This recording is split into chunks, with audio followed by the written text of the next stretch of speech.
कैसे हैं guys, hope करता हूँ बढ़िया होंगे। इस न्यूज स्टोरी को सपोर्ट जरूर करे guys. Let's start the story. क्या यही है एंटिया फर एक नई शुरुआत। मुंबई, एक पहाड़ी एरिया। पहाड़ के किनारे एक लड़की शादी के जोड़े में खड़ी थी और उसके माथे पर सिंदूर बिखरा हुआ था। उसके गले में मंगलसूत्र इस बात की गवाही दे रहे थे कि उसकी शादी अभी अभी हुई है, लेकिन उसके चेहरे पर थप्पड़ के उंगलियों के निशान थे और होठों से खून बह रहा था। उसका लहंगा पूरी तरह से धूल से सना हुआ था, जो इस बात की गवाही दे रहे थे कि अभी थोड़ी देर पहले उसके साथ क्या हुआ होगा। वही वह लड़की अपनी आंखों में आंसू लिए अपने सामने खड़े लोगों को देख रही थी, जो कोई और नहीं उसकी फैमिली थी। और वहां एक और लड़की मौजूद थी जिसे ब्लू कलर की साड़ी पहनी हुई थी। वह भी जख्मी हालत में थी और वह भी वही पड़ी हुई थी। और एक मिडिल एज की औरत आगे आता है और उसे लड़की को जिसने ब्लू कलर की साड़ी पहनी थी उसको कंधे से सहारा देखकर अपने साथ लेकर जाती है और बाकी सब परिवार वालों के साथ खड़ी हो जाती है। वही लहंगा पहने वह लड़की अपनी आंसू भरी नजरों से उन सभी को देख रही थी। उसके आंसू इस बात के गवाह थे कि उसे तकलीफ है और वह तकलीफ में है, लेकिन जैसे उसके सामने खड़े लोगों को किसी चीज की परवाह ही नहीं थी। वही परिवार में मौजूद और भी सदस्य जो अपनी आंखों में बेइंतहा नफरत लिए उसे लहंगे वाली लड़की को देख रहे थे कि तभी उनमें से एक शख्स आगे आता है जिसने दूल्हे की शेरवानी पहन रखी थी। इस वक्त उसके हाथ में रिवाल्वर थी और वह रिवाल्वर लिए हुए अपने कदम आगे बढ़ते हुए उसे लहंगे पहने लड़की के पास पहुंचकर सामने खड़ा हो जाता है और वह लड़की उसे देखती रहती है। वह लड़का भी अपनी आंखों में दुनिया जहां की नफरत लिए उसे देखता रहता है और वही वह लड़की उसकी आंखों में अपने लिए बेइंतहा नफरत देखकर घुट घुट कर रो रही थी। उसके आंख से आंसू निकल रहे थे और बेइंतहा निकल रहे थे। वही वह लड़का जो आगे आया था वह उसे लड़की को देखते हुए नफरत के साथ कहता है, इसी वजह से नफरत है मुझे तुमसे हमेशा से। तुम हर चीज के पीछे पड़ती आए हो, हर चीज के पीछे पड़ी रहती हो। तुम कभी मेरे पीछे तो कभी स्नेह के पीछे। उसे तकलीफ देने में तुम कोई भी कसर नहीं छोड़ती हो आयशा। उसे लड़के की मुंह से नाम सुनकर वह लड़की आंसू भरी नजरों से उसे देखती रहती है। आखिर गलती क्या थी उसकी? यही ना कि वह परिवार की सबसे छोटी बेटी थी और उसे सिर्फ और सिर्फ सबकी अटेंशन चाहिए होते थे। और वही अटेंशन कब सबकी नफरत में बदल गई पता ही नहीं चला। कहां से पहले उसे एक प्रिंसेस की तरह ट्रीट करते थे और आज वह इस तरह से इस दर्द में है, लेकिन किसी को कोई फर्क नहीं पड़ रहा था। उसे लड़के की बात सुनकर उसे लड़की यानी कि आयशा को भी इंतजार तकलीफ हो रही थी और वह उसे लड़के की तरफ देखते हुए बस अपनी लड़खड़ाती आवाज में इतना ही रहती है, किसी के विश्वास में इतने भी अंधे मत बनो कि सच सामने होते हुए भी किसी को दिखाई ना दे। अरहान। ऐसा कहकर वह लड़की बिल्कुल खामोश हो जाती है और वह लड़का जिसका नाम फरहान था वह अपने सामने मौजूद लड़की के मुंह से अपना नाम सुनकर न जाने क्यों एक पल के लिए वह उसे देखता रह गया। वही बाकी परिवार वाले सभी उसे लड़की यानी कि आयशा को देखते हुए बस इतना ही कहते हैं, तुम्हें जरा भी शर्म नहीं आती? स्नेहा को इस तरह से तुमने तकलीफ दी है और ऊपर से तुमने उसकी जगह लेकर अरहान से शादी कर ली। तुम्हें इस बात का जरा भी एहसास नहीं है कि तुमने अपनी बहन के साथ क्या किया है? तुमने अपनी होने वाली जीजाजी की शादी कर ली है। आखिर तुम ऐसा कर कैसे सकती हो? तुम्हारे अंदर इतनी हिम्मत कहां से गई है सब चीज करने की? तुम्हें जरा भी शर्म नहीं आई ये सब करने से पहले? ये सब एक मिडिल एज औरत का रही थी। उनके आगे तकरीबन 45 साल की थी और वह अपने सामने मौजूद लड़की को देख रही थी जो इस वक्त 20 से 21 साल की थी। और यह कोई और नहीं आयशा की मां थी, सुनंदा ओबरॉय थी। आखिर उनका आंखों में अपने आंसू लिए उन्हें देखे जा रहे थे कि आखिर वह उसकी मां थी। एक मां होकर वह अपनी बेटी के लिए ऐसा कह रही थी। कहां से हो जीजाजी हुआ उसका? उसकी शादी तो पहले उससे हुई थी ना। वह तो आज दोबारा अपने पति को दोबारा किसी और का होता हुआ देखकर वह तड़प उठी थी। उसके दिमाग में बार बार ये ख्याल आ रहा था कि एक पत्नी के होते हुए भी उसका पति दूसरी शादी करने जा रहा था। ये सब सोचकर ही वह तड़प उठी थी, इसलिए उसने धोखे से अपनी बहन की जगह बैठ गई। डिवोर्स नहीं हुआ था दोनों का, वह दोनों हस्बैंड वाइफ थे। आयशा और अरहान अभी भी हस्बैंड वाइफ थे और हस्बैंड वाइफ का रिश्ता था दोनों में। हालांकि अरहान उसे भले ही वाइफ नहीं मानता था, लेकिन फिर भी दुनिया की नज़र में, कानून की नज़र में वह हस्बैंड वाइफ थे, तो दूसरी शादी जायज नहीं थी। लेकिन उसके बावजूद अरहान दूसरी शादी कर रहा था स्नेहा से। क्या वाकई आयशा उसके लिए कोई मायने नहीं रखती? क्या वाकई उसके लिए उसकी बीवी कुछ मायने नहीं रखती? पहली शादी कुछ मायने नहीं रखती? उसकी नज़र में कानून कुछ मायने नहीं रखता? जो ऐसी हरकत कर रहा था वह उसे बीच काफी लंबी खामोशी थी और आयशा को खामोश देखकर एक बार फिर से सुनंदा ओबरॉय ने आयशा को देखते हुए बड़े ही नफरत के साथ कहा, किसी पत्नी हो तुम, तुम्हारा पति तुम्हारे होते हुए भी दूसरी शादी कर रहा है तो उसे दूसरी शादी और दूसरी बीवी का सुख तुम उसे देने नहीं दे रही हो। वह तो तुमसे मोहब्बत भी नहीं करता, वह तो इस रिश्ते को मानता भी नहीं है, तभी तो वह दूसरी शादी करने जा रहा था। लेकिन तुमने फिर से वही हरकत की जैसे पहली दफा की थी। धोखे से स्नेह की जगह लेकर तुमने पहली दफा भी आराम से शादी की थी और आज भी तुमने वही काम किया है। कितनी नीच हो तुम, कितनी गिरी हुई हो तुम। अपनी माँ की मुंह से ये सब अल्फाज सुनकर आयशा जो रो रही थी वह अपनी माँ को देखते हुए, कैसी माँ है आप, मैं आपकी बेटी हूँ, सही औलाद हूँ, मैं आपकी खून का रिश्ता है, अपनी मुझे अपने कोख में 9 महीने रखा है, और अगर माँ आपके जैसी होती है तो मुझे माँ नहीं चाहिए। और आप सब कुछ शिकायत है ना मुझसे कि मैं अपने पति को दूसरी शादी करने से रोका, तो अब कोई शिकायत नहीं रहेगी, क्योंकि मैं अभी रिश्ते को अरहान सिंह राजपूत को इस बेफिजूल और भी मतलब के रिश्ते से आज़ाद करती हूँ। इतना कहकर उसने अपने सामने खड़े अरहान को देखा, जिसकी हाइट तकरीबन 6 फीट की और उसकी आंखें गहरी नीली थी, और नीली आंखों में देखते हुए आयशा एक शब्द पर जोर देते हुए कहते हैं, बहुत शौक है ना आपको एक बीवी के रहते हुए दूसरी बीवी लाने का, तो शौक से पूरा करिए अरहान सिंह राजपूत अपना ये शौक, क्योंकि मैं आपको अब इस रिश्ते से आज़ाद करती हूँ। ऐसा कहकर उसने अपने माथे का सिंदूर मिटा दिया और अपने गले में पहने मंगलसूत्र को निकालकर फेंक दिया। अरहान जो उसके सामने खड़ा था, आयशा के इस क्रिया से न जाने क्यों वह अपनी जगह स्तब्ध सा खड़ा रह गया। उसे विश्वास नहीं हो रहा था कि इतनी कोशिशें के बाद भी उसकी बीवी ने उसे नहीं छोड़ा, लेकिन जब आज वह उसे छोड़ रही थी तो उसे अच्छा नहीं लग रहा था। उसके दिल में एक अजीब सी बेचैनी और अजीब सा दर्द हो रहा था। उसे वही वह लड़की जो जिसने नीली साड़ी पहनी थी, वही ये सभी नजारा देखकर उसकी होठों पर एक मुस्कुराहट थी, और उसकी मुस्कुराहट आयशा ने देख ली थी, और वह स्नेहा के चेहरे पर मुस्कुराहट देखकर अपने चेहरे पर दर्द भरी मुस्कुराहट लाकर कहती है, आज से आप सभी आज़ाद है, एक बेटी एक बहन एक बीवी के रिश्ते से मैं आप सभी को आज़ाद करती हूँ। ना ही मैं किसी की कुछ लगती हूँ और ना ही कोई मेरा कुछ लगता है, सब कुछ यही कदम। ऐसा कहकर वह अपने कदम पीछे की तरफ बढ़ने लगती है। वहीं परिवार वाले जितने भी लोग खड़े थे, आयशा के मुंह से यह सभी अल्फाज सुनकर अपनी जगह पर एकदम जड़ हो जाते हैं। उन्हें विश्वास नहीं हो रहा था कि आयशा उन्हें ऐसा कह रही है, लेकिन फिर भी वह उन्हें नजरअंदाज कर देते हैं और अपने कदम मोड़ देगी। उससे पहले ही अरहान की एक तेज आवाज उन लोगों का ध्यान खींच लेती है। अरहान जिसका एक सेकंड के लिए आयशा से ध्यान जाता था और वह वापस देखा है तो आयशा खाई में कूद चुकी थी, और अरहान यही देखकर चिल्लाया था, व्हाट द हेल, ये कैसे स्टोरी है कि यही कहानी का अंत है? अरे क्या बकवास कहानी है। जब इस लड़की को मालूम था कि उसका पति उसका नहीं है, उससे मोहब्बत नहीं करता है, तो बेमतलब के रिश्ते से पहले ही आजाद हो जाना चाहिए था, पहले ही सबसे अलग हो जाना चाहिए था। बेवजह इसे अपनी लाइफ गंवानी पड़ी। ऐसा कहकर एक लड़की ने बुक को बंद करके जोरों से कर की बैक सीट पर फेंक दिया। तो लिए इंट्रोडक्शन हो जाए, इनका नाम है आन्या मालिक, और यह एक बिजनेस वुमेन के साथ साथ अंडरवर्ल्ड की माफिया क्वीन भी है, और यह एक बिजनेस मीटिंग से लौट रही थी और इन्होंने एक नवल पढ़ी जिनका नाम था समवन प्लीज लव में। नवल का नाम ही बहुत ही अट्रैक्टिव लगा यूज, इस वजह से उसने कहानी पढ़ने का सोचा, लेकिन जिस तरह से वह कहानी पढ़ रही थी और जिस तरह से कहानी का एंडिंग हुआ था, वह काफी नाखुश थी इस एंडिंग से। हालांकि अन्य अनाथ उसे कभी कभी फैमिली की कमी महसूस नहीं हुई, नहीं वह महसूस करना चाहती थी, क्योंकि वह जानती थी जिनके पास फैमिली होती है वह किस्मत वाले होते हैं, जिनके पास नहीं होती वह भी किस्मत वाले होते हैं, क्योंकि ऊपर वाले ने हर किसी की लाइफ में कोई ना कोई ऐसा शख्स जरूर लिखा होता है जो उसके पास उसकी पूरी फैमिली बनकर रहता है। वह खुद में बात करते हुए कह रहे थे, फैमिली ऐसी होती है तो अच्छा है, मेरे पास फैमिली नहीं है और ना ही मुझे चाहिए फैमिली, अगर फैमिली ऐसी हो तो मैं अनाथ ठीक हूँ। और उसके चेहरे पर एक दर्द भरी मुस्कुराहट आ जाती है और वह वैसे ही मुस्कुराते हुए कहती है, अच्छा है फैमिली नहीं है, लेकिन मोहब्बत भी मुझे बात कमल हुई है और यार भी मुझे बेमिसाल मिला था। ऐसा कहकर वह अपनी आंखें बंद करती है तो उसकी आंखों के सामने एक शख्स का चेहरा आकर गुजर जाता है, उसकी गहरी नीली आंखें जो इस बात की गवाह थी कि वह उसे बेइंतहा मोहब्बत करता है।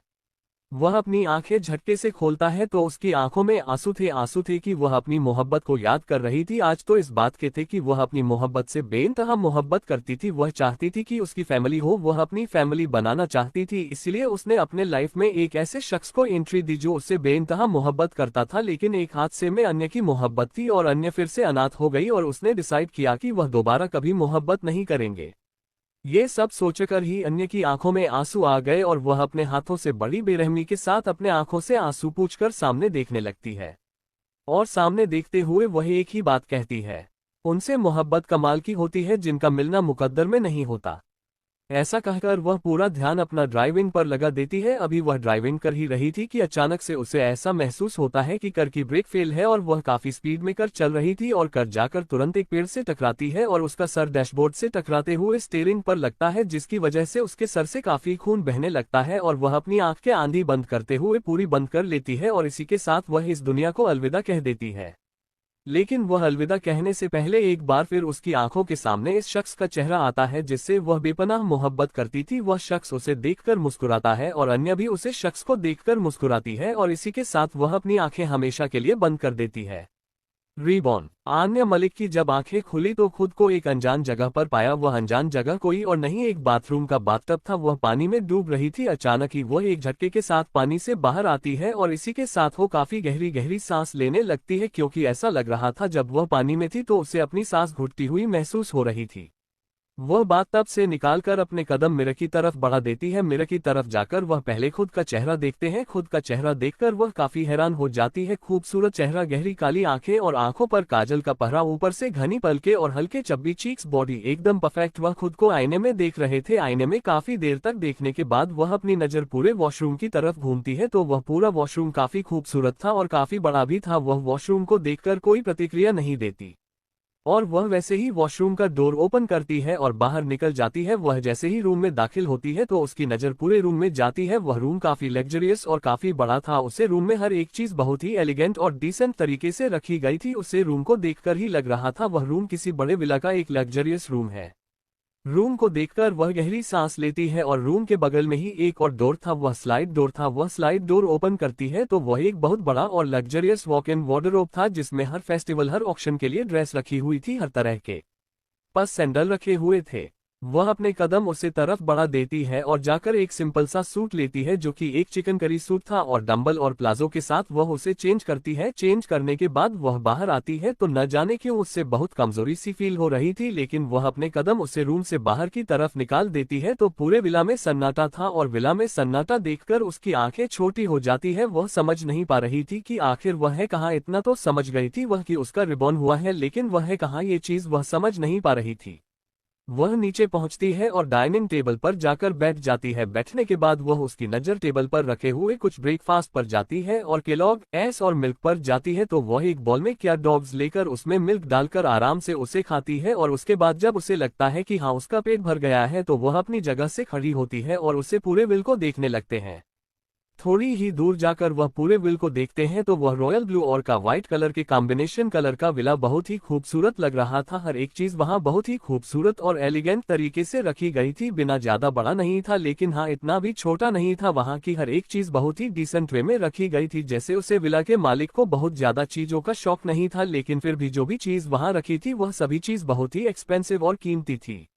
वह पूरी जगह घूम घूम कर देखती है। देखने के बाद उसकी नज़र एक जगह जाकर रुक जाती है जहां पर एक बहुत बड़ी सी फैमिली फोटो फ्रेम लगी हुई थी। उसे फैमिली फोटो फ्रेम को देखकर उसकी आंखें छोटी हो जाती है और इस फैमिली फोटो के केंद्र में लिखा हुआ था ओबरॉय फैमिली।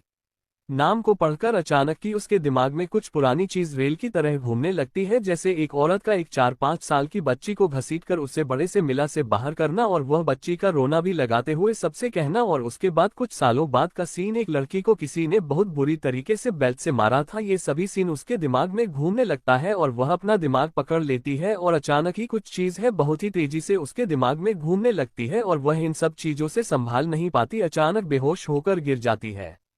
बेहोश होकर गिरी ही थी कि वहां काम कर रहे हैं लिविंग हॉल में कुछ सर्वेंट जो कि फीमेल सर्वेंट थी। उनकी नजर जैसे ही उसे लड़की पर जाती है तो वह दोनों एक दूसरे को देखते हैं और उसके बाद दौड़कर उसे लड़की के पास जाती है और उसे उठाकर सोफे पर लेटाती है और उसके बाद हाथ में पानी लेकर उसकी चींटी उसके चेहरे पर डालते हैं। लेकिन उसे लड़की को होश नहीं आ रहा था, लेकिन बार बार कोशिश करने के बाद भी उसे लड़की को होश नहीं आ रहा था। तो एक सर्वेंट जो फीमेल सर्वेंट थी वो फौरन पास की ही टेबल पर रख एक फोन को उठती है और एक नंबर डायल करके उसे लड़की की कंडीशन बताती है। तो उधर से कुछ कहा जाता है जिसके बदले में वह फीमेल सर्वेंट फोन रख देती है। रखने के बाद दूसरी फीमेल सर्वेंट को देखकर कहती है, डॉक्टर ने कहा है कि एक्सीडेंट की वजह से ऐसा हो रहा है और काफी वीक भी है, तो हो सकता है और थोड़ी देर में होश आ जाएगा, इन्हें ऐसे ही लेटे रहने देते हैं। 2. शांति माँ और नन्ही सज्जान। तकरीबन 2 घंटे के बाद वह लड़की जो सोफे पर लेटी थी अचानक से वह उठकर बैठ जाती है। उसकी सांस भरी थी, वह गहरी गहरी सांस ले रही थी जैसे उसने न जाने कैसा सपना देखा हो। एक बार की वह अपने सर पर हाथ रखकर खुद से ही बड़बड़ाते हुए कहती है, मतलब मैं उससे एक्सीडेंट में मेरी नहीं, मेरा रिबॉर्न हुआ है। वह भी कहानी की दुनिया में, क्या बकवास है, मैं कैसे इस कहानी की दुनिया में आ सकती हूँ, मुझे नहीं जीनी है जिंदगी, वह भी एक ऐसी लड़की की शरीर में जो खुद का स्टैंड नहीं ले सकती। यार मैं कैसे करूंगी सब कुछ।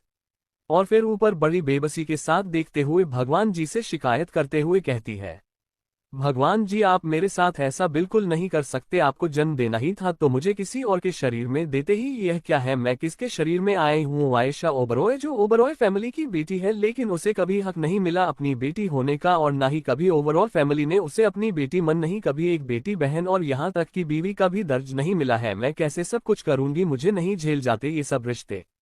फिर कुछ देर रुककर दोबारा अपना सर नीचे झुककर बड़ी रुआसी आवाज में कहती है, आप जानते हैं ना, मेरी कभी कोई फैमिली नहीं रही है उस दुनिया में। मैं इन सब रिश्तों पर विश्वास नहीं रखती, और जिस तरह से इस लड़की को दुख और दर्द तकलीफें मिली है, उसी तरह से मैं ये सब चीज हैंडल नहीं कर पाऊंगी। ये सब सोचकर वह अपनी आंखें बंद करती है तो उसकी आंखों के सामने एक चेहरा आकर गुजर जाता है। उसे चेहरे को देखकर अन्या यानी कि आयशा जो थी, वह गहरी सांस लेती है और खुद से ही कहती है, अब इस दुनिया में आ गए हैं तो यहाँ ही सही, इस दुनिया के ही होकर रह जाएंगे, और मैं सब चीज हैंडल करने की पूरी कोशिश करूंगी। जो चीज मेरे बस में होगी कि मैं उसको सही करता हूँ तो मैं पूरी शिद्दत के साथ उसे सही करूंगी, लेकिन अगर वह चीज मेरे हक में नहीं है तो मैं उसे चीज से, उन रिश्तों से दूर रहना बेहतर समझूंगी। ऐसा कहकर वह याद करती है कि कब कैसे क्या हुआ है और वह इस वक्त नवल के कौन से पड़ाव पर है।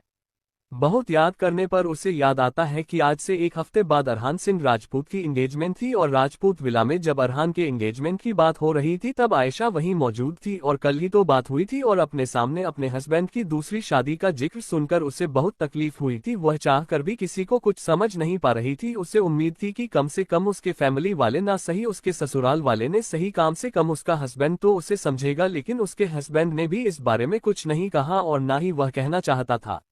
वह खामोशी से सब कुछ देख रहा था, जो हो रहा था होने दे रहा था, जैसे सभी चीजों में उसकी रजामंदी शामिल हो। और आयशा कल ही गुस्से में अरहान से बाकी सब फैमिली वालों से लड़ाई करके निकली थी और यहाँ अपने पर्सनल विलाई थी। इस विला के बारे में किसी को भी नहीं पता था, और ना ही आयशा ने कभी किसी के सामने इस विला का जिक्र किया था। आयशा की ऐसी बहुत सी हिडन आइडेंटिटी है जिसके बारे में किसी को भी नहीं मालूम, लेकिन वह हमेशा सबसे सच छुपा कर रही है। लेकिन कल जब वह बहुत अकेला फील कर रही थी तो वह अपने विला आने के बाद उसने अपने रूम में जाकर अपने बातब में ही जान देने की कोशिश की। तब तो यहाँ इस विला में काम कर रही फीमेल हेड सर्वेंट ने, जो आयशा की बेहद करीब थे और आयशा भी उनके बेहद करीब थी, वह आयशा को रूम में बुलाने गई थी। लेकिन जब रूम में गई तो आयशा में कहीं नहीं मिली, लेकिन उन्होंने वॉशरूम चेक किया तो वहाँ आयशा डूबती हुई मिली। उन्होंने उससे बचा लिया था, और आयशा को जब सुबह होश आया तो उसने दोबारा खुद की जान लेने की कोशिश की। इस वक्त आयशा की डेथ हो गई और आयशा की बॉडी में अन्य की सोल आ गई। अब से अन्य को आयशा ही कहेंगे। ये सब सोकर आयशा जो सोफे पर बैठी हुई थी वह गहरी सांस लेती है और अपनी जगह से उठती है तो उसकी नज़र उसे पूरी लिविंग हॉल की तरफ जाती है, जहां कोई भी नहीं था, लेकिन किचन से कुछ आवाज जरूर आ रही थी, और वह किचन की तरफ अपने कदम बढ़ा देती है क्योंकि उसे भूख लग रही थी काफी। और डाइनिंग टेबल पर जाकर बैठी थी कि उतने में आयशा की केयरटेकर, इस घर की फीमेल हेड सर्वेंट यानी कि शांति माँ आती है। उनके हाथ में इस वक्त हेल्दी खाना था, वह लाकर आयशा के आगे रख देती है। आयशा एक नज़र उठाकर उन्हें देखते हैं मुस्कुराते हुए, और शांति मन भी उसे देखकर मुस्कुराते हैं, और आयशा के सामने ही चेयर पर बैठकर उसे अपने हाथ से खिलाने के लिए एक बाइट तोड़कर उसके तरफ अपने हाथ बढ़ा देती है। आयशा पहले तो हैरान रहती है, लेकिन वह जब उनके हाथ में उसे बीते को देखते हैं तो वह भी अपना मुंह खोलकर वह खा लेती है। ऐसे ही शांति माँ उसे खिलाती रहती है, लेकिन आयशा की आंखों में अब नामी बनने लगी थी, क्योंकि पिछले जन्म में भी कभी किसी ने उसे इतना प्यार नहीं किया था, ना ही कभी किसी ने उसकी इतनी करे की थी जितना शांति माँ सामने बैठी थी, और शांति माँ अपने हाथों से आयशा को खाना खिला रही थी। ये देखकर आयशा की आंखों में आंसू जो नामी बने थे वह आंखों से लुढ़ककर गाल पर आ जाते हैं। वही शांति माँ उसे ऐसे देखकर गले लगा लेती है और प्यार से कहती है, नहीं लाडो, इस तरह से नहीं रोते, रोने से कुछ नहीं होता, रोने से सब कुछ ठीक नहीं हो जाएगा बेटा। तुझे फैसला करना होगा अपनी जिंदगी का। तू ऐसे कब तक खुद को तकलीफ देगी, और तेरे पेट में पहले ही नन्ही सी जान यूं ही सजा देगी तू। आयशा जो रो रही थी वह शांति माँ की बात सुनकर उनके गले लग जाती है। हाँ, उसे रियल आयशा की भी तकलीफ महसूस हो रही थी, लेकिन शांति माँ की बात सुनकर वह शांति मन से दूर होती है, और उन्हें एक नज़र देखी है तो शांति माँ उसे देखते हुए उसके गाल पर प्यार से हाथ रखते हुए कहती है, हाँ मेरा बच्चा, तू अब अकेली नहीं है, तेरे साथ तेरा अंश तेरे अंदर पहले है। तुझे खुद की नहीं तो कम से कम उसे नन्ही सी जान की तो फिक्र करता है। खुद को यूं तकलीफ देकर उसे क्यों बेवजह मारना चाहती है। उद्धरण चिन्ह अल्पविराम। शांति माँ की बात सुनकर आयशा की आंखें हैरानी से बड़ी हो जाती है और वह आंखें फाड़कर शांति माँ को देखने लगती है। वह प्रेगनेंसी, आयशा प्रेग्नेंट है, ये सोचकर ही उसे एक अजीब सी अंदर ही अंदर खुशी महसूस हो रही थी, लेकिन एक डर भी लग रहा था। वह प्रेग्नेंट है, ये कैसी मतलब क्या चमत्कार था, वह खुद समझ नहीं पा रही थी। कहाँ वह ये सोच रही थी कि उसे दुनिया में तो उसे कभी फैमिली और प्यार नहीं मिला और यहाँ आए तो यहाँ भी फैमिली और प्यार नहीं था, लेकिन अपना कहने के लिए भगवान जी ने उसे एक छोटी नन्ही सी जान दी थी। यह सोचकर ही वह काफी खुश हो रही थी और उसे रोना भी आ रहा था, उसकी आंखों से आंसू लबालब भी जा रहे थे। ड्रीम विला, यही नाम था उस विला का जहां इस वक्त आयशा रुकी हुई थी। यह विला उसी का था। असल में आयशा एक बहुत अच्छी बिजनेस वूमेन भी थी, लेकिन कहते हैं ना, जब इंसान के आंखों पर अंधे प्यार की पट्टी चढ़ती है तो वह अपना सब कुछ छोड़ देता है। उसे अच्छे बुरे की कुछ शुद्ध बुद्ध नहीं होती। यही हुआ था ऐसा के साथ जब उसे अरहान से मोहब्बत हुई थी। अरहान तो मुंबई का नंबर बस बिजनेस था और उसके साथ ही उसकी एक और आइडेंटिटी थी, वह था एक अंडरवर्ल्ड किंग। एशिया में उसकी कंपनी नंबर 1 पर स्टैंड करती थी और यही वजह थी कि वह काफी लो प्रोफाइल पर्सनली रहता था। साथ ही उसकी एक और आइडेंटिटी थी जो कि राजस्थान के हुकुमसा की थी। राजवंश और ओबरॉय फैमिली का इंट्रोडक्शन इसी चैप्टर में होगा, लेकिन थोड़ा आगे चलकर। अब आते हैं कहानी पर। शांति माँ ने जब से आयशा से यह कहा था कि वह अकेली नहीं है, उसके पेट में भी उसके अंदर एक नन्ही जान पड़ रही है, ये सोचकर ही उसे एक अजीब सी खुशी, एक अजीब सा ठहराव अपनी जिंदगी में महसूस हो रहा था। ये सोच सोचकर ही उसकी आंखें नम हो रही थी कि अब उसकी जिंदगी में कोई तो है जिससे वह अपना कहेगी, जो उसका अपना होगा, जो उसके वजूद से जुड़ा होगा, जो उसकी जिंदगी में मायने रखता होगा। आयशा इस वक्त अपने कमरे में मौजूद थी। वह आईने के सामने खड़ी होकर अपने पेट पर हाथ रखकर नाम आंखों से शीशे में देख रही थी। उसकी नाम आंखें साफ बयां कर रही थी कि वह बहुत खुश है, वह बहुत ज्यादा खुश है कि उसकी जिंदगी में कोई तो आ रहा है जो सिर्फ उसका होगा, जो सिर्फ उसके वजूद से जुड़ा होगा। उसकी फैमिली होगी, वरना ऐसा नहीं कभी नहीं सोचा था कि उसकी फैमिली होगी और यहाँ कर उसे इतना बड़ा सरप्राइज मिलेगा, उसने कभी नहीं सोचा था। आयशा आईने में खुद को देखते हुए अपने पेट पर हाथ रखते हुए खुद से कहती है, भगवान जी ने मेरी सुन ली, उन्होंने तुम्हें मेरी जिंदगी में भेजा है। मेरे पास परिवार नहीं है कोई, लेकिन मेरे पास परिवार के नाम पर सिर्फ तुम हो और मैं तुम्हारा परिवार। हम दोनों एक दूसरे की जान बनेंगे, एक दूसरे की दाल बनेंगे। मैं वादा करती हूँ मैं कभी तुम्हें अकेला नहीं छोड़ूंगी, कभी तुम्हें कोई तकलीफ नहीं दूंगी जो तकलीफ मैं नहीं जी ली और इस आयशा ने झेली है अपनी फैमिली को लेकर, कभी तुम्हें नहीं होगी। तुम हमेशा खुश रहोगे। ऐसा कहकर आयशा नम आंखों के साथ मुस्कुराती है और वह खुद को कुछ देर तक आईने में देखती रहती है और फिर देखते हुए खुद से ही कुछ निश्चय करती है और कहती है, बस बहुत हो गया है। जिस रिश्ते में जोर जबरदस्ती हो, जिस रिश्ते में अपने पार्टनर के लिए लॉयल्टी और सच्चाई ना हो, उसे रिश्ते में ज्यादा रुकना सही नहीं है।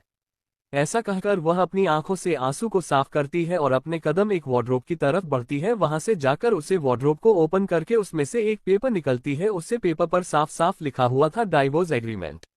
डाइवोर्स एग्रीमेंट को देखकर उसके चेहरे पर एक्सप्रेशन ना के बराबर थे और वह उसे पेपर को लेकर अपने हाथ में वही खड़ी रहती है और उसके बाद वह जैसे ही ओपन करती है तो सबसे पहले एक साइड एक एरिया में उसे अरहान की सिग्नेचर दिखाई देती है। ये देखकर आयशा गहरी सांस लेती है और उसके बाद वह भी पेन लेकर सिग्नेचर कर देती है और सिग्नेचर करने के बाद वह अपने बेड के साइड रखे हुए स्टॉल पर एक फोन रखा हुआ था, उससे फोन को उठती है और एक नंबर डायल करती है। नंबर डायल करने के बाद उधर से कोई लड़का जिसकी भरी आवाज थी वह फोन पिकअप करता है तो इधर से आयशा बस कुछ चीजों का ऑर्डर देता है उसे और उसके बाद कॉल कट कर देती है और उसके बाद उसे पेपर को देखते हुए गहरी सांस लेती है और अपने पेट पर हाथ रखते हुए कहती है, अभी वक्त नहीं है इन सभी चीजों का और नहीं अभी वक्त है बदला लेने का। ऐसा नहीं है कि मैं बदला नहीं लूंगी, आयशा के साथ जो कुछ भी हुआ है बदला सबक लिया जाएगा और बड़ी बेदर्दी के साथ लिया जाएगा, लेकिन अभी सही वक्त नहीं है। अभी मुझे खुद के लिए भी वक्त चाहिए और यह जो नहीं जान है इसको भी मैं कुछ होने नहीं दे सकती, इसलिए मेरा यहाँ से दूर रहना ही बेहतर है।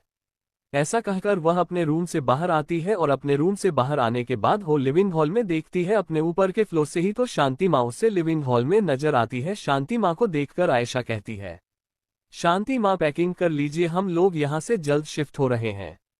शांति माँ ऐसे अचानक आयशा का सवाल सुनकर हैरान हो जाती है क्योंकि आयशा अक्सर है जब से उसने अरहान से शादी की थी तब से वह इस ड्रीम विला में लगभग ना के बराबर ही आती थी और इसके बारे में वैसे भी किसी को नहीं पता था, लेकिन वह यहाँ नहीं रहना चाहते थे। यहाँ रहती तो अरहान जरूर पता लगा लेता कि आयशा है कहाँ, इसलिए वह इन सभी चीजों को यहाँ पर छोड़कर यहाँ से दूर जाना चाहती थी क्योंकि अभी उसे खुद के लिए वक्त चाहिए था और जो उसके अंदर पाल रही है नन्ही सी जान उसके लिए भी चाहिए था। इन सब में उसे नन्ही सी जान को चोट नहीं पहुंचा सकती थी। वह जानती थी कि यह लड़ाई छोटी नहीं है, काफी लंबी है और उसे लड़ाई लड़ने के लिए खुद को मजबूत बनाना था।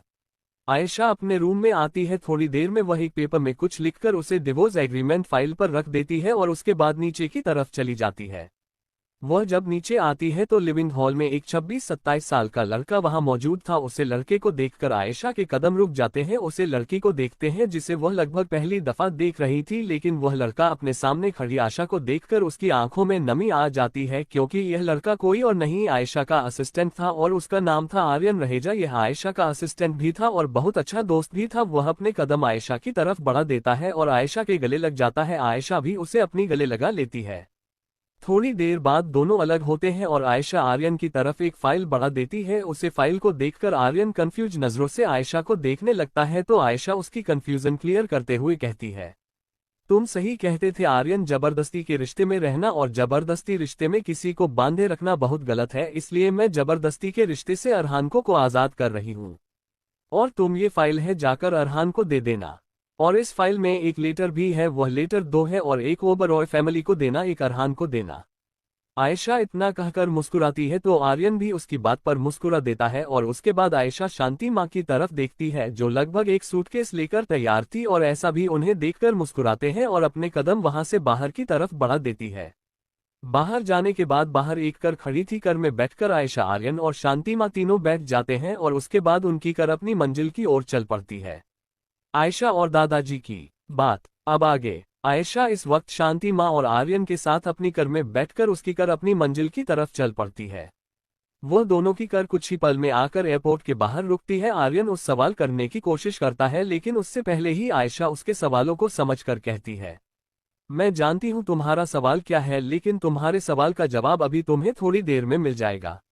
ऐसा कहकर आयशा कर से उतर कर शांति माँ की तरफ देखती है तो शांति मन भी कर से उतर जाती है। आर्य भी कर से उधर जानता है। वह तीनों एक जगह खड़े ही हुए थे कि थोड़ी देर में एक कर आकर वहां रुकती है और उसका गेट ओपन होता है और गेट ओपन होने के बाद उसमें से एक अधेड़ उम्र के व्यक्ति, जिनकी आगे यही कोई 65 साल की थी, वह अपनी छड़ी के सहारे बाहर आते हैं और उन्हीं के साथ एक जिनकी उम्र 45 साल की थी, वह शख्स बाहर आते हैं। बड़े वो बात करें उनकी, यह कोई और नहीं आयशा के दादाजी कुलभूषण ओबरॉय है और उनके साथ जो है वह उनके पर्सनल असिस्टेंट राम आचार्य है। ये दादाजी के बहुत भरोसेमंद आदमी है। दादाजी अपनी छड़ी के सहारे आयशा के पास आते हैं। आयशा उन्हें देखती रहती है और अपने कदम उनकी तरफ बढ़कर गले लग जाती है। यह इमोशन अन्य की नहीं, पुरानी आयशा के थे, जो अपने दादा को देखकर वह खुद पर कंट्रोल नहीं रख पाए और दादाजी के गले लग गई और रोने लगी।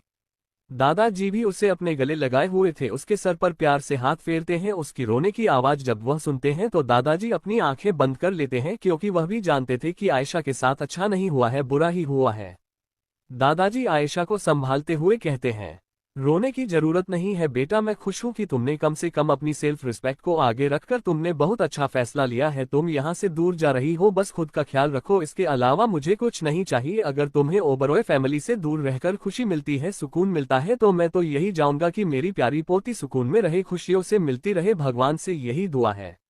ऐसा कहकर दादाजी आयशा को देखते हैं, जिसे अब रोना बंद कर दिया था। वह खुद पर ही हैरान थी कि वह अपने इमोशंस को कंट्रोल क्यों नहीं कर पा रही है, लेकिन वह समझ गई थी कि यह उसके नहीं आयशा के इमोशन है जो अपने दादाजी को सामने देखकर बयान कर रही थी। आयशा दादाजी की तरफ देखती है और आर्यन के हाथ में जो फाइल थी उससे फाइल को लेकर दादाजी के हाथ में देखते हुए अपनी आवाज में रहती है, दादाजी आप यह शायरी Oberoi family and Rajput family को मेरी तरफ से स्पेशल गिफ्ट दीजिएगा और यह फाइल खासतौर से श्री अरहान सिंह राजपूत के हाथ में दीजिएगा। वह बहुत खुश होंगे। वह तो क्या, दोनों फैमिली के सारे मेंबर बहुत खुश होंगे इस चीज को देखकर, क्योंकि मैं उनकी वह मांगी मुराद पूरी कर दी है जो उन्होंने मुझे करी थी। ऐसा कहकर आयशा एक गिफ्ट बॉक्स और एक सूटकेस और एक फाइल जो कि डाइवोर्स एग्रीमेंट था वह दादाजी को दे देती है। दादाजी उसे एग्रीमेंट को साफ देख सकते थे, क्योंकि वह फाइल ट्रांसपेरेंट थी फाइल का कर, तो इस वजह से उसे अंदर रखे हुए पेपर साफ देखकर दादाजी गहरी सांस लेते हैं और उसे फाइल को एक नजर देखकर आयशा को देखते हैं, जिसकी आंखों में उन्हें गहरी उदासी दिखाई दी थी। ये देखकर उन्होंने गहरी सांस ली और आयशा को देखकर कहा, बिल्कुल बच्चों में दे दूंगा वहां पर सब कुछ सब लोगों को, लेकिन तुम ये सब छोड़ो। मैं बस इतना चाहता हूं कि तुम खुद का ख्याल रखो। अब जब तुम इस रिश्ते से आजाद हो रही हो तो मैं चाहूंगा तुम हमेशा खुश रहो, कभी भी तुम्हें कोई तकलीफ ना हो और मजबूत और ऐसे ही अपनी हक के लिए आवाज उठाओ। दादाजी की बात सुनकर आयशा की आंखें एक बार फिर नाम हो जाती है। वह दादाजी के गले लगते हैं और गले लगने के बाद दादरी से दूर होती है और फिर उसने रामाचार्य जी की तरफ देखा। रामाचार्य जी भी आयशा से बहुत प्यार करते थे। उन्होंने हमेशा से देखा था कि आयशा को किस तरह से ओबरॉय फैमिली ट्रीट करती है। इक्का दुक्का लोग ही थे ओबरॉय फैमिली में जो आयशा को प्यार करते थे। एक दादाजी, एक आयशा की बुआ जी। आयशा की आशा से बहुत प्यार करती थी। लेकिन वह अभी इस हालत में नहीं थी कि वह अपने भतीजे के साथ हो रहे अन्याय के खिलाफ बोल पाते। दादाजी शांति माँ की तरफ देखते हैं। शांति मन वहीं खड़ी थी, दादाजी तरफ देखकर अपने हाथ जोड़ते हुए बस इतना ही कहते हैं, मेरी लाडो, मेरी आयशा को इतना ही प्यार दीजिएगा जितना उसे कभी किसी से मिला नहीं है। मैं जानता हूँ आप हमेशा से ही उसकी सुख दुख की साथी रही है, बचपन से ही आपने उस पल है। मैं उम्मीद करूंगा कि आप हर पल उसके साथ रहे, कभी उसे अकेला ना छोड़े, कभी उसे किसी की कमी महसूस न होने दे। शांति माँ जो वही खड़ी थी, दादाजी की बात सुनकर वह दादाजी की तरफ देखते हुए कहती है, कैसी बात कर रहे हैं आप बड़े मालिक, आप हमसे बड़े हैं, इस तरह से हमारे आगे हाथ मत जोड़ी है। रही बात ऐसा बिटिया की, तो आयशा बिटिया हमारी भी लाडो है, हमने भी बचपन से देखा है पल है उनको, हमें बहुत अच्छे से पता है कि वह किसी दर्द दुख से गुजरी है, इसलिए हम उनके साथ कभी नहीं छोड़ेंगे। ऐसा कहकर शांति माँ ने भी हाथ जोड़ लिए। दादाजी आर्यन की तरफ देखते हैं तो आर्यन आगे आगे दादाजी का आशीर्वाद लेता है और दादाजी आर्यन के सर पर प्यार से हाथ फेरते हुए कहते हैं, आर्यन, तुमने कभी आयशा का साथ नहीं छोड़ा है और मैं हमेशा यही चाहूंगा कि तुम कभी उसका साथ बिल्कुल भी मत छोड़ना। तुम उसके एक सच्चे और अच्छे दोस्त हो और हमेशा उसके सच्चे और अच्छे दोस्त बने रहना। आर्यन भी दादाजी की बात पर सहमति जताता है और उसके बाद आयशा एक बार फिर दादाजी के गले लगाती है। उनका आशीर्वाद लेकर शांति माँ, आर्यन और आयशा तीनों एयरपोर्ट के अंदर चले जाते हैं। वही दादाजी उन तीनों को तब तक देखते रहते हैं जब तक वह लोग एयरपोर्ट के अंदर नहीं चले गए। दादाजी काफी देर तक उसे दिशा में देखते रहते हैं। राम आचार्य जी भी दादाजी को देख रहे थे। वह दादाजी को कंधे से पकड़ लेते हैं तो दादाजी पलटकर राम आचार्य जी की तरफ देखते हुए कहते हैं, राम, उसे बच्चों की कदर किसी ने नहीं की, किसी ने भी नहीं, ना मेरी खुद की औलाद नहीं, ना मेरी खुद की बीवी ने की, ना ही मेरी बहू ने की, किसी ने नहीं किया। आखिर में उन्होंने एक सबसे अच्छी औलाद को खो दिया और मेरी आयशा को इन लोगों ने अकेला कर दिया। ऐसा कहकर दादाजी ने जो अब तक खुद को संभाल रखा था, उनकी आंखों में आंसू जो अब तक नहीं थे लेकिन अब आंखों से गल तक का सफर तय कर लेते हैं और वह लड़खड़ा कर गिरते उससे पहले ही रामाचार्य जी उन्हें संभाल लेते हैं और संभालते हुए कर की तरफ ले जाते हैं और दादाजी की बात का जवाब देते हुए कहते हैं, बड़े मालिक, छोटा मुंह बड़ी बात, लेकिन ऐसा बिटिया जहां रहती तो और टूट जाती है और शायद वह खुद की जान भी ले लेती। कल ही मुझे डॉक्टर वर्मा का कॉल आया था, उन्होंने 2 बार अपनी जान लेने की कोशिश की है। इससे अच्छा तो यही है ना कि वह यहाँ से चली जाए और उनकी जिंदगी सुरक्षित रहे। वह सुरक्षित रहे, भले ही वह आपसे दूर रहे, लेकिन हमेशा सुरक्षित और खुश तो रहेंगे। दादाजी ने जब राम आचार्य जी के मुंह से यह बातें सुनी तो उन्हें गुस्सा आने लगा और वह काफी गुस्से में आ गए। वह जानते थे आयशा ने अपनी जान लेने की कोशिश क्यों की है, वह जानते थे कि आखिर इसके पीछे की वजह क्या थी। Family introduction. अब आगे। आयशा के दादाजी वहां से जा चुके थे और आयशा आर्यन और शांति माँ के साथ अंदर एयरपोर्ट के अंदर जा चुकी थी। थोड़ी देर में बोर्डिंग का टाइम होता है और अनाउंसमेंट होती है तो वह लोग अपने कदम फ्लाइट की तरफ बढ़ा देते हैं। वह लोग फ्लाइट पर भी बैठ जाते हैं और आयशा जैसे जैसे अपने कदम फ्लाइट की तरफ बढ़ा रही थी, उसकी दिल की धड़कन है अचानक बढ़ रही थी और वह धड़कते दिल के साथ अपने एक हाथ पेट पर रखकर पीछे मुड़कर उसे पूरे शहर को देखते हैं। देखने के बाद वह आगे मुड़ती है और अचानक उसकी आंख में नमी आंसू आ जाते हैं और वह आंसू को साफ करते हुए गहरी सांस लेकर अपने कदम फ्लाइट के अंदर बढ़ा देती है। वही शांति माँ के हाथ में एक फोन था और वह उसे फोन को देख रही थी। उनकी नजरें बराबर फोन पर बनी हुई थी, शायद उनको किसी चीज का इंतजार था। वही आर्यन, वह तो बस आयशा को ही देख रहा था। उसकी आंखों में नमी, उसका पीछे मुड़कर पूरे शहर को देखना और फिर अपने पेट पर हाथ रखकर गहरी सांस लेकर आगे बढ़ाना, यह सभी चीज आर्यन ने बहुत अच्छे से नोटिस की थी। वह आयशा को देखते हुए कहता है, मैं कभी नहीं चाहता था कि तू उसे इंसान से शादी करे, तूने तो शादी के बाद उसे दिल लगा लिया। जब दिल किसी से लगता है ना तो दिल को बहुत तकलीफ होती है और वही तेरे साथ हो रहा है। तूने एक ऐसे इंसान से दिल लगाया है जिसको तेरी कदर भी नहीं है, तेरी अहमियत ही नहीं है उसकी नज़र में। और मैं जानता हूँ किसी से एक तरफा मोहब्बत करना और बदले में उसे मोहब्बत की उम्मीद करना, और जब वह उम्मीद टूट जाती है, पूरी नहीं हो पाती, तो बहुत तकलीफ होती है। मैं सब समझ रहा हूँ तेरे हालत को। दादाजी से मैंने वादा किया है और शांति माँ ने भी वादा किया है, हम दोनों कभी तुझे अकेले नहीं छोड़ेंगे, हम दोनों हमेशा साथ रहेंगे और मैं हमेशा तेरे हर सुख दुख में साथ रहूंगा, एक सच्चे और एक अच्छे दोस्त की तरह। उद्धरण चिन्ह अल्पविराम विस्मय अधिबोधक चिन्ह।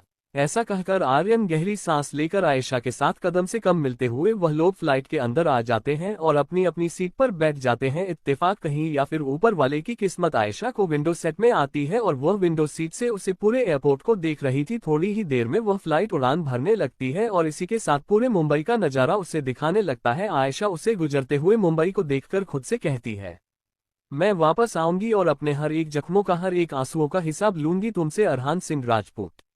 अपने हर एक जख्मों का, हर एक आंसुओं का हिसाब में लेना है ओबरॉय फैमिली से। ऐसा कहकर आयशा उसे पीछे छूटे हुए मुंबई शहर को देख रहे थे। थोड़ी ही देर में फ्लाइट अपनी रफ्तार पकड़कर वक्त की गति के साथ चल पड़ती है। वहीं दूसरी तरफ दादाजी और राम आचार्य जी की गाड़ी आकर ओबरॉय विला के बाहर रुकती है। दादाजी राम आचार्य जी के साथ अपने कदम की तरफ बढ़ा देते हैं। यह मुंबई शहर का दूसरा सबसे बड़ा विला था। पहले सबसे बड़ा विला राजपूत फैमिली का था। आए बात कर लेते हैं ओबरॉय फैमिली और ओबरॉय विला के बारे में। यह विला बहुत बड़ा था। इंटरेस्ट गेट से इंटर होते हैं बहुत बड़ा सा फाउंटेन था और उसके अगल बगल काफी बड़ा सा गार्डन था और जी गार्डन में काफी खूबसूरत से फूल लगे हुए थे कई तरह के। और वही उसी रास्ते से सीधा होकर हवेली कब बना सके दरवाजा से इंटर करेंगे तो खूब बड़ा सा लिविंग हॉल था जिसमें झूमर लगा हुआ था। और उसी के बाद आगे बढ़ेंगे तो राइट साइड पर 2 कमरे थे और उसी के साथ एक बड़ा सा किचन था। आगे जाकर एंड किचन के पास ही डाइनिंग टेबल थी काफी बड़ी सी और उसके लेफ्ट साइड लगातार 3 कमरे थे जिनमें से एक दादाजी और दादी जी का था और उनके बगल में उनके बड़े बेटे और बड़ी बहू का था। ओबरॉय विला या हवेली कह सकते हैं वह 2 से 3 फ्लोर की थी। ऑफ वाइट कलर के पत्थर की वह बहुत ही खूबसूरत सी हवेली थी। ये हो गई हवेली के बाद आते हैं हम फैमिली मेंबर पर। दादाजी का इंट्रोडक्शन हो चुका है फिर भी उनका नाम बता देते हैं। कुलभूषण ओबरॉय, उनकी बीवी कुंती ओबरॉय। इनके 4 बच्चे हैं। बड़े बेटे का नाम है प्रथम ओबरॉय और उनकी बीवी का नाम है साक्षी ओबरॉय। इनके 3 बच्चे हैं। बड़े बेटे का नाम है प्रियम ओबरॉय और दूसरी बेटी का नाम है सोनाक्षी ओबरॉय। आकाश ओबरॉय कुलभूषण जी के दूसरे बेटे का नाम है शैलेश ओबरॉय और उनकी बेगम का नाम है सुनंदा ओबरॉय। इनके भी 3 बच्चे हैं। दोनों लड़के हैं। लड़कों का नाम है अर्नव ओबरॉय और आयशा ओबरॉय। आयशा से बड़ी है स्नेहा ओबरॉय। यह आयशा से बड़ी है। आयशा घर में सबसे छोटी है और सबकी लाडली हमेशा से रही है लेकिन स्नेह के आने के बाद आयशा को कभी किसी को प्यार नहीं, सबकी अटेंशन सिर्फ और सिर्फ स्नेहा को मिले। कुलभूषण जी की तीसरी बेटी है जिनका नाम है शिवानी ओबरॉय। यह शादीशुदा है और उनकी शादी हुई है राजपूत फैमिली में तो इनका इंट्रोडक्शन वही होगा। बट ये फिलहाल अभी कोमा में है। इनके बारे में आगे चलकर पता चलेगा। चौथे और सबसे छोटे बेटे कुलभूषण जी के, उनका नाम है शिवांग ओबरॉय। ये कुलभूषण जी के सबसे छोटे बेटे हैं। इन्होंने आज तक शादी नहीं की। यह एक एडवोकेट है और यह अपनी सबसे प्यारी भतीजी से बहुत प्यार करते हैं और जिसका नाम है आयशा। दादाजी अपने कदम अंदर की तरफ बढ़ते हैं तो आज ओबरॉय हवेली को काफी अच्छी तरीके से सजाया गया था। सजाया भी क्यों न जाए, आज इस घर की बेटी यानी कि स्नेहा की मंगनी है अरहान सिंह राजपूत से। तैयारी काफी चल रही थी। दादरी जाकर एक नजर पूरे हवेली को देखकर गहरी निराशा में डूब जाते हैं। कहाँ वह अपनी दूसरी बच्ची का सुहाग एक ऐसी लड़की को दे रहे थे जिसके प्यार की झूठी पट्टी सभी परिवार वालों की आंखों पर बंधी हुई थी। यह सोचकर दादाजी आंखें नम हो जाती है और वह अपने कदम अपने रूम की तरफ बढ़ा देते हैं। 7 एक्सीडेंट एंड स्नेहा की नफरत। दादाजी का इंट्रोडक्शन हो चुका है फिर भी उनका नाम बता देते हैं। कुलभूषण ओबरॉय, उनकी बीवी कुंती ओबरॉय। इनके 4 बच्चे हैं। बड़े बेटे का नाम है प्रथम ओबरॉय और उनकी बीवी का नाम है साक्षी ओबरॉय। इनके 3 बच्चे हैं। बड़े बेटे का नाम है प्रियम ओबरॉय और दूसरी बेटी का नाम है सोनाक्षी ओबरॉय। आकाश ओबरॉय कुलभूषण जी के दूसरे बेटे का नाम है शैलेश ओबरॉय और उनकी बेगम का नाम है सुनंदा ओबरॉय। इनके भी 3 बच्चे हैं। दोनों लड़के हैं। लड़कों का नाम है अर्नव ओबरॉय और आयशा ओबरॉय। आयशा से बड़ी है स्नेहा ओबरॉय। यह आयशा से बड़ी है। आयशा घर में सबसे छोटी है और सबकी लाडली हमेशा से रही है लेकिन स्नेह के आने के बाद आयशा को कभी किसी को प्यार नहीं, सबकी अटेंशन सिर्फ और सिर्फ स्नेहा को मिले। कुलभूषण जी की तीसरी बेटी है जिनका नाम है शिवानी ओबरॉय। यह शादीशुदा है और उनकी शादी हुई है राजपूत फैमिली में तो इनका इंट्रोडक्शन वही होगा। बट ये फिलहाल अभी कोमा में है। इनके बारे में आगे चलकर पता चलेगा। चौथे और सबसे छोटे बेटे कुलभूषण जी के, उनका नाम है शिवांग ओबरॉय। ये कुलभूषण जी के सबसे छोटे बेटे हैं। इन्होंने आज तक शादी नहीं की। यह एक एडवोकेट है और यह अपनी सबसे प्यारी भतीजी से बहुत प्यार करते हैं और जिसका नाम है आयशा।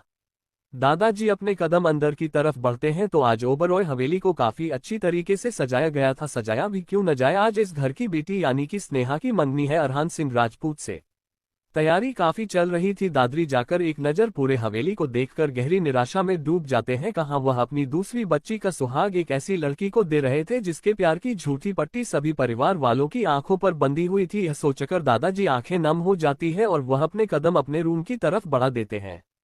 वहीं दूसरी तरफ इस वक्त ओबरॉय हवेली में काफी अच्छे से साज सजावट की गई थी और सभी लोग व्यस्त थे। किसी ने भी दादाजी पर इतना ध्यान नहीं दिया कि वह घर में है कि नहीं है, क्योंकि घर का काम था और सभी लोग बिजी थे। यहाँ तक कि दादी जी भी बिजी थी आज। लेकिन जब वह अपने कमरे में आई तो दादाजी उन्हें सोते हुए दिखे। दादाजी को इस तरह सोते हुए देखकर दादी जी ने उन्हें डिस्टर्ब न करना बेहतर समझा और अपने काम में लगी रही। वहीं दूसरी तरफ एक शख्स एक रोल्स रॉयस में बैठा हुआ था। उसके चेहरे के एक्सप्रेशन बड़े अजीब से थे। उसे बहुत बेचैनी महसूस हो रही थी, इसलिए वह अपना एक हाथ उठाकर अपने दिल के पास वाली जगह पर रखता है और उसे धीरे धीरे रब करने लगता है और खुद से बड़बड़ाते हुए कहता है, यह मुझे इतनी बेचैनी क्यों हो रही है? ऐसा लग रहा है जैसे कुछ बुरा होने वाला है बहुत बड़ा। मुझे ऐसा भी एक तरफ लग रहा है कि जैसे कोई मुझसे बहुत दूर जा रहा है। ऐसा क्यों लग रहा है? मुझे बहुत ज्यादा बेचैन हो रही है। आज शायद वह हुआ है जो नहीं होना चाहिए। पता नहीं क्यों मुझे मेरे दिमाग में बहुत गलत उल्टे सीधे ख्याल आ रहे हैं जिन्हें मैं सोचा भी नहीं चाहता। अभी वह इन्हीं सब सच में गम था कि तभी उसको एहसास होता है कि किसी ने उसकी कार को टक्कर मारी। यह सोचकर कि वह गलती से होगी, वह दोबारा अपनी ड्राइविंग पर फोकस करने लगता है, लेकिन दोबारा एक के बाद एक उसे टक्कर लगाती है। एक हाईवे पर काफी तेज स्पीड में एक कार चल रही थी और इस कार के साथ कई सारी कार उसकी सिक्योरिटी के लिए चल रही थी। अचानक ही वह सारी कार अलग अलग दिशा में है जाती है और उसी के साथ व्हाइट कलर की स्कॉर्पियो कार रोल्स रॉयस के इर्द गिर्द आ जाती है और थोड़ी ही देर में एक के बाद एक उसे रोल्स रॉयस को टक्कर मारने लगते हैं। थोड़ी देर में उसे रोल्स रॉयस की कार जाकर एक पेड़ से टकरा जाती है और इसी के साथ उसे कार से धुआं निकलने लगता है और जो शख्स ड्राइविंग सीट पर बैठा हुआ था वह उसका सर स्टीयरिंग से जा टकराता है और उसके सर से खून लपाट बहने लगता है और वह वहीं बेहोश हो जाता है। शाम का वक्त Oberoi villa garden venue garden में काफी अच्छी तरीके से साज सजावट की गई थी। एक तरफ जहां काफी बड़ा सा स्टेज लगा हुआ था वहां पर बैठने के इंतजाम थे और गार्डन में काफी सारी चेयर्स रखी गई थी, क्योंकि आज मुंबई के जाने माने काफी सारे बिजनेसमैन आने वाले थे, जो फॉरेनर भी थे और कुछ इंडियन बिजनेसमैन भी थे। सभी शामिल होने वाले थे ओबरॉय और राजपूत फैमिली के फंक्शन में। इसी वजह से काफी अच्छा और काफी लग्जरियस इंतजाम किया गया था। धीरे धीरे करके सभी गेस्ट आना स्टार्ट हो गए थे और सभी लोग रेडी होकर गार्डन में आ चुके थे। यहाँ तक कि राजपूत फैमिली भी आ चुकी थी, बस दूल्हे को छोड़कर जो कि मैं था। बाकी सभी वहां इकट्ठा थे। सभी लोग इकट्ठा थे और सभी ने काफी अच्छे अच्छे कपड़े पहने थे, काफी महंगी ज्वेलरी पहनी थी। आखिर वह मुंबई के सबसे बड़े खानदान परिवार की बहुएं और बेटियां ही थी। वही स्नेहा का तो क्या ही कहना, उसने इस वक्त एक गाउन पहन रखी थी जिसके ऊपर गोल्ड से वर्क किया गया था जो कि प्योर गोल्ड थी, और उसने डायमंड की ज्वेलरी पहन रखी थी। यहाँ तक कि उसने डायमंड का तियारा भी पहन रखा था। हालांकि स्नेहा खूबसूरत थी, लेकिन इतनी भी नहीं। उसकी खूबसूरती उसके मेकअप की वजह से। खैर, इसी सब में उभरा फैमिली के सभी सदस्य इकट्ठा थे। दादाजी भी राम आचार्य जी के साथ वहीं पर एक किनारे पर बैठे हुए थे। राजपूत फैमिली का इंट्रोडक्शन हो जाए। शंकर सिंह राजपूत और ये दादाजी हैं और उनकी बेगम साहिबा अब इस दुनिया में नहीं है, इसलिए यह अकेले ही है और इनको सिर्फ 3 बच्चे हैं और तीनों लड़के हैं। सबसे बड़े बेटे का नाम है अभिजीत सिंह राजपूत, उनके पत्नी के नाम है सोनम सिंह राजपूत। इनके 2 बच्चे हैं, एक है अरहान सिंह राजपूत सबसे बड़ा बेटा, और उसके बाद है एक आदित्य सिंह राजपूत छोटा बेटा। अरहान की उम्र 28 साल है, आदित्य की उम्र 25 साल है। अभिराम सिंह राजपूत, साधना सिंह राजपूत, इनका एक लड़का है और एक लड़की है। इनके 2 ही बच्चे हैं और लड़की का नाम है काशवी सिंह राजपूत और लड़के का नाम है आरव सिंह राजपूत। अधिराज सिंह राजपूत, शिवानी सिंह राजपूत, यह ओबरॉय फैमिली की बेटी है। इनका एक ही बेटा है जिसका नाम है विराज सिंह राजपूत। विराज, आरव, काशवी और आदित्य ये सभी आयशा से नफरत करते हैं, क्योंकि इन्हीं की वजह से विराज की मम्मी यानी कि शिवानी जी कोमा में है। खैर, ये हो गया इंट्रोडक्शन और आई होप आप लोग कंफ्यूज बिल्कुल भी नहीं होंगे। अभी वहां खुशी भरा माहौल था ही कि तभी राजपूत फैमिली के हेड शंकर दादाजी के पास कॉल आता है। शंकर दादाजी जैसे ही कॉल पर करते हैं उधर से कुछ कहा जाता है, जिसे सुनकर उनकी हालत खराब हो जाती है और उनके पास खड़े उनके तीनों बेटे जब अपने पिताजी की ऐसी हालत देखते हैं तो वह परेशान हो जाते हैं। और अभिराम जी तुरंत फोन अपने काम से लगते हैं, तो उधर की बात सुनने के बाद उनके भी चेहरे के एक्सप्रेशन हैरानी में बदल जाते हैं। अभी वह कुछ कहते या करते उससे पहले ही उनके पिताजी यानी कि शंकर सिंह राजपूत जो थे वह बेहोश होकर गिरते, उससे पहले ही उनके तीनों बेटे उन्हें संभाल लेते हैं। और इन्हीं सब चीजों के बीच काफी भगदड़ हो जाती है और दादाजी जो वहां बैठे थे अपने दोस्त की ऐसी हालत देखकर वह भी अपनी जगह से खड़े हो जाते हैं। तभी आदित्य जल्दी से होश में आता है दादाजी और अपने पिताजी की तरफ देखा है तो सभी को कहता है कि जल्दी से लेकर चले, तो वह लोग भी अस्पताल की तरफ निकल जाते हैं। ये सब कुछ इतना जल्दी हुआ कि किसी को कुछ समझ में नहीं आया कि आखिर में मसाला था क्या, में मुद्दा था क्या, किसी को भी यह चीज समझ में नहीं आई। वहीं स्नेहा काफी गुस्से में बैठी थी कि आज उसका इतना स्पेशल दिन स्पॉइल हो गया। दादाजी को जब पूरी बात पता चलती है तो वह भी दम से अपनी जगह पर बैठ जाते हैं। इसमें 2 चैप्टर ऐड है, सो ध्यान से पढ़ें। अभी वहां खुशी भरा माहौल था ही कि तभी राजपूत फैमिली के हेड शंकर दादाजी के पास कॉल आता है। शंकर दादाजी जैसे ही कॉल पर करते हैं उधर से कुछ कहा जाता है जिसे सुनकर उनकी हालत खराब हो जाती है और उनके पास खड़े उनके तीनों बेटे जब अपने पिताजी की ऐसी हालत देखते हैं तो वह परेशान हो जाते हैं और अभिराम जी तुरंत फोन अपने काम से लगते हैं। तो उधर की बात सुनने के बाद उनके भी चेहरे के एक्सप्रेशन हैरानी में बदल जाते हैं। अभी वह कुछ कहते या करते उससे पहले ही उनके पिताजी यानी कि शंकर सिंह राजपूत जो थे वह बेहोश होकर गिरते उससे पहले ही उनके तीनों बेटे उन्हें संभाल लेते हैं और इन्हीं सब चीजों के बीच काफी भगदड़ हो जाती है। और दादाजी जो वहां बैठे थे अपने दोस्त की ऐसी हालत देखकर वह भी अपनी जगह से खड़े हो जाते हैं। तभी आदित्य जल्दी से होश में आता है दादाजी और अपने पिताजी की तरफ देखा है तो सभी को कहता है कि जल्दी से लेकर चले, तो वह लोग भी अस्पताल की तरफ निकल जाते हैं। ये सब कुछ इतना जल्दी हुआ कि किसी को कुछ समझ में नहीं आया कि आखिर में मसाला था क्या, में मुद्दा था क्या, किसी को भी यह चीज समझ में नहीं आई। वहीं स्नेहा काफी गुस्से में बैठी थी कि आज उसका इतना स्पेशल दिन स्पॉइल हो गया। दादाजी को जब पूरी बात पता चलती है तो वह भी दम से अपनी जगह पर बैठ जाते हैं।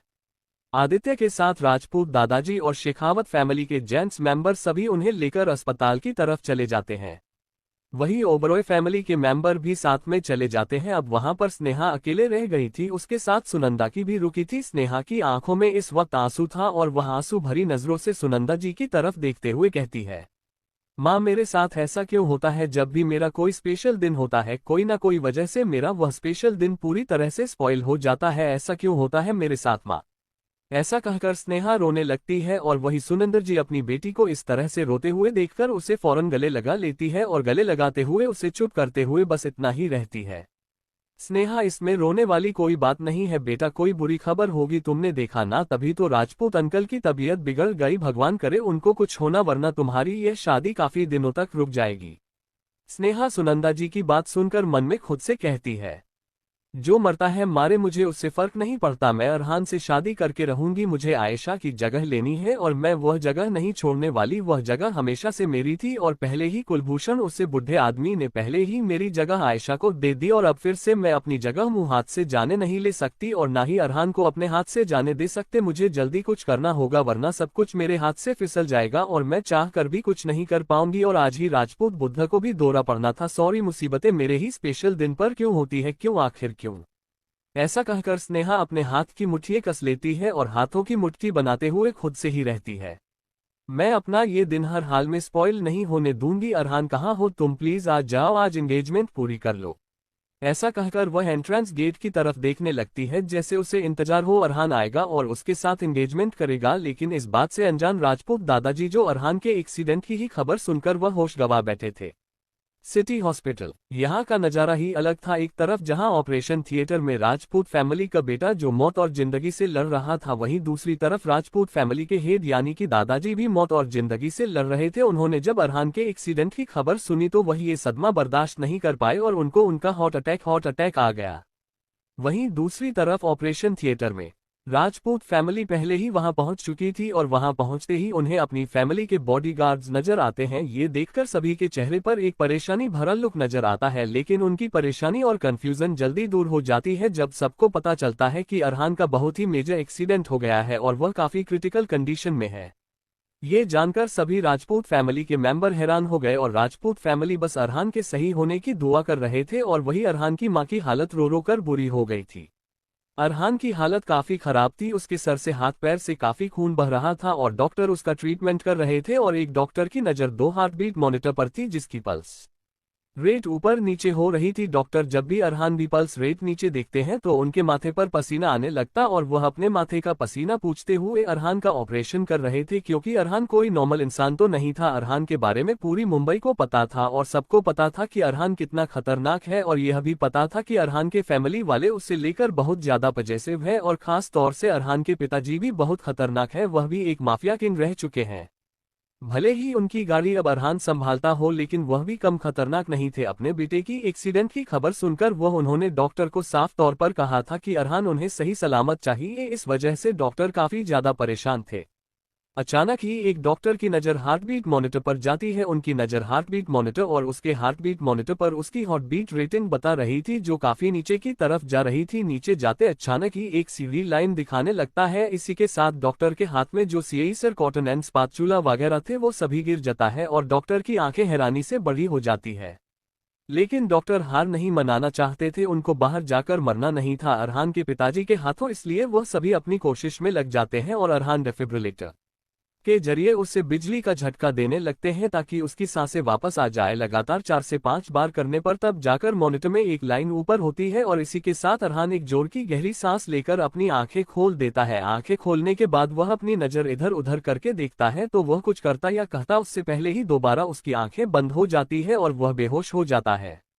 वही डॉक्टर जो काफी परेशान थे अरहान की सांस बंद हो जाने की वजह से, लेकिन उन्होंने कोशिश जारी रखी। जब उन्होंने अरहान की सांस वापस आते हुए देखा तो उनके चेहरे पर मुस्कुराहट आ गई और वह अपना पसीना पूछते हुए एक दूसरे को कंग्रेचुलेट करते हैं और उसके बाद अरहान का ट्रीटमेंट करने के बाद उसको एक विप रूम में ले जाने की प्रक्रिया शुरू कर देते हैं। वे ऑपरेशन थिएटर के बाहर गैलरी में राजपूत फैमिली के सभी लोग इकट्ठा थे और तभी ऑपरेशन थिएटर की लाइट बंद होती है और डॉक्टर अपना मास्क और टोपी उतारते हुए बाहर आते हैं एंड अरहान की फैमिली को देखते हुए बस इतना ही कहते हैं, वह अब ठीक है, सही सलामत है, लेकिन ना उनकी कंडीशन के बारे में भी कुछ कह नहीं सकते हैं जब तक उन्हें होश नहीं आएगा। और सर पर काफी मेजर चोट आई है जिस वजह से हो सकता है वह अपनी पिछली जिंदगी की पूरी बातें भूल जाए और उनकी याददाश्त चली जाए। ऐसा चांसेस है 70%। डॉक्टर की बात सुनने के बाद सभी के चेहरे देखने लायक थे, लेकिन सभी के आंखों में एक राहत थी कि अरहान सही सलामत है। लेकिन अरहान की याददाश्त जाने की बात सुनकर सभी एक दूसरे का चेहरा देखने लगते हैं और अरहान की मां रो रो कर वह बेहोश हो गए थे। उनके लिए किसी झटके से काम नहीं था कि उनका बेटा उनके बारे में भूल ही जाए। सुनंदा जी का आयशा को बैडवा देना। वे ऑपरेशन थिएटर के बाहर गैलरी में राजपूत फैमिली के सभी लोग इकट्ठा थे और तभी ऑपरेशन थिएटर की लाइट बंद होती है और डॉक्टर अपना मास्क और टोपी उतारते हुए बाहर आते हैं एंड अरहान की फैमिली को देखते हुए बस इतना ही कहते हैं, वह अब ठीक है, सही सलामत है, लेकिन ना उनकी कंडीशन के बारे में भी कुछ कह नहीं सकते हैं जब तक उन्हें होश नहीं आएगा। और सर पर काफी मेजर चोट आई है जिस वजह से हो सकता है वह अपनी पिछली जिंदगी की पूरी बातें भूल जाए और उनकी याददाश्त चली जाए। ऐसा चांसेस है 70%।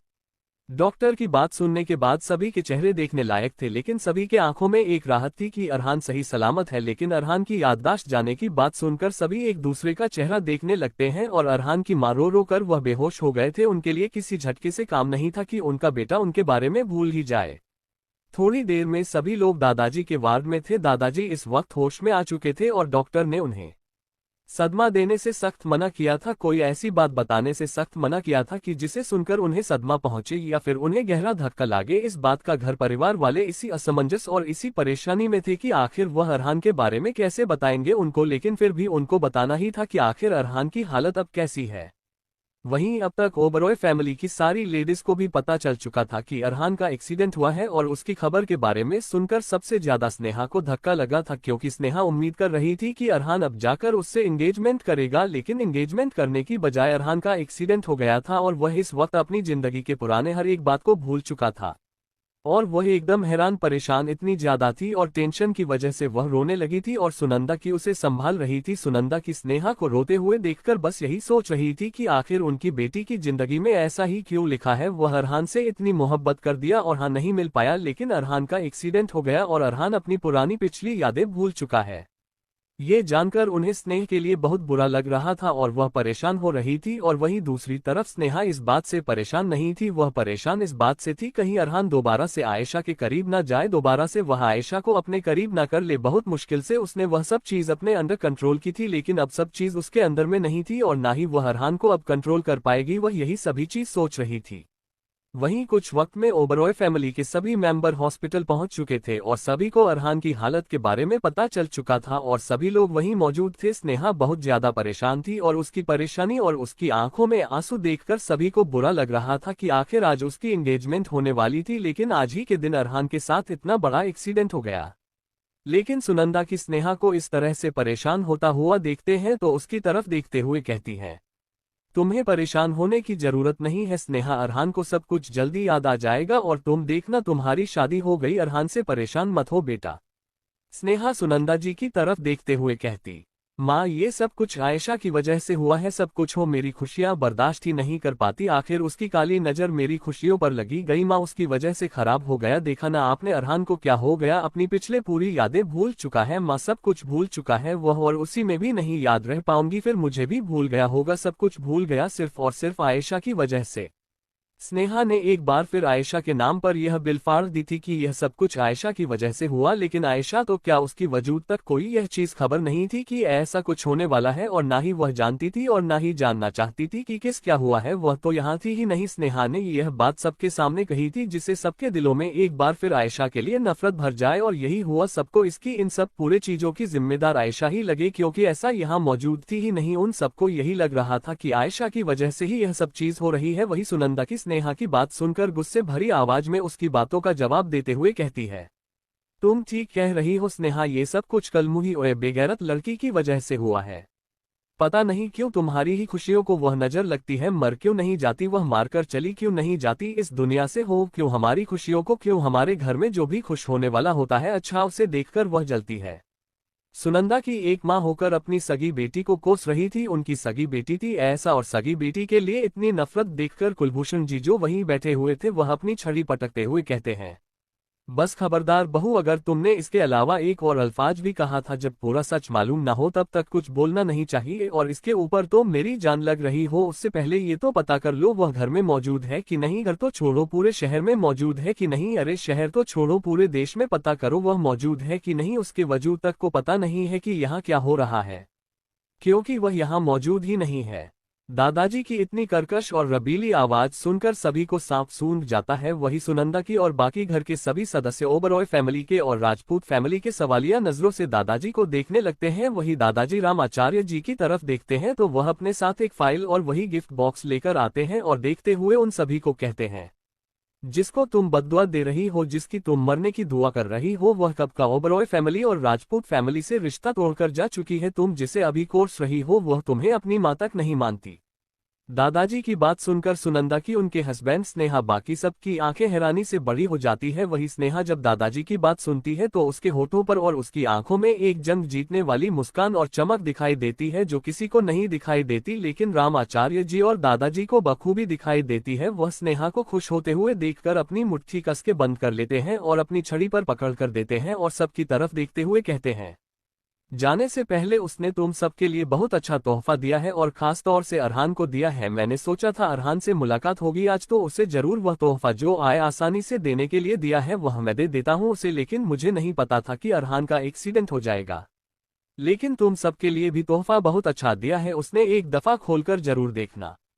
ऐसा कहकर दादाजी राम आचार्य जी की तरफ देखते हैं तो राम आचार्य जी अरहान के पेरेंट्स के हाथ में वह फाइल थमा देते हैं जो कि डाइवोर्स पेपर की फाइल थी और उसी के साथ कुछ और पेपर्स भी थे, और इसी के साथ एक फाइल सुनंदा की और उनके हस्बैंड को थमा देते हैं। और उसके बाद वह गिफ्ट बॉक्स आयशा ने दिया था दादाजी को, वह दादाजी रामाचार्य जी को वहीं रखने का बोल देते हैं और दादाजी सबकी तरफ देखकर कहते हैं, ये रहा तुम सबके लिए तोहफा, उम्मीद है उसने सारे तो फिर तुम लोगों को बहुत अच्छे दिन होंगे और तुम लोग उसे टॉपिक को पाकर बहुत खुश हो गए तो खुश हो जाओ। तुम सुनंदा बहू जिसकी तुम मरने की दुआ करती थी, जिसको बद्दुआ देती थी, जिसका क्वेश्चन पढ़ती थी, तुम वह यहाँ से जा चुकी है हमेशा हमेशा के लिए, तुम सबसे से रिश्ता तोड़कर।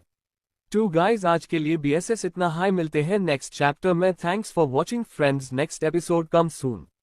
और न्यू स्टोरी को लाइक एंड रिव्यू जरूर दीजिएगा गाइस ताकि इसके एपिसोड को जल्द से जल्द अपलोड करता रहूं। Bye guys, take care.